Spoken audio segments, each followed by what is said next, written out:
Hey everybody. I know a lot of people are trying to find ways of heating their Intex or above ground pool, and I wanted to show off what I was able to come up with.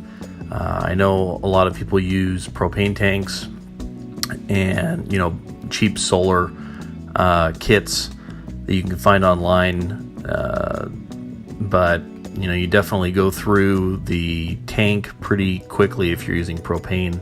And the solar kits usually just don't seem to heat up the water enough.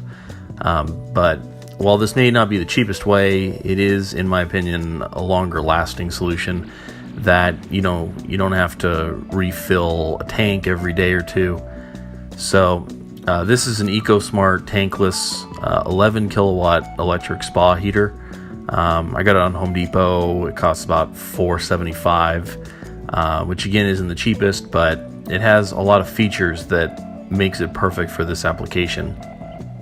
It turns on and off automatically when the water pressure changes, which is when the pool pump kicks on, and you can set the exact temperature to the degree. So I like to have my pool heated every day. I work from home, so if I have any free time, I can just come outside and jump in. If you only use your pool once or so a week, my settings may not be exactly what you would use, but it may help give you an idea of what you could do. So every morning at 5 a.m. I have a timer that turns on this Inkbird smart outlet for about 3 hours. I know that my electric company charges less per kilowatt in the middle of the night, so I only have it turn on early in the morning before the electricity costs more, and I have it heat for about 3 hours, which is usually enough time to get the temperature where I want it to be. And the Inkbird smart outlet has a thermometer connected to it that sits in the pool. You can program the outlet so that if the water level or the water temperature goes below a certain degree, it will kick on this outlet that my pool pump is plugged into. Most Intex pumps are just a 110 regular outlet, so they plug right in. And when the pool pump kicks on, the water flow goes through the tankless heater, which turns it on and heats up my pool. When the thermometer reads a certain high temperature that I can set, it turns off the outlet, turning off the pool pump, and that turns off the heater. Now, if the Intex pump I got was the saltwater upgrade pump and filter system, which converts the saltwater to chlorine as it passes through the pump.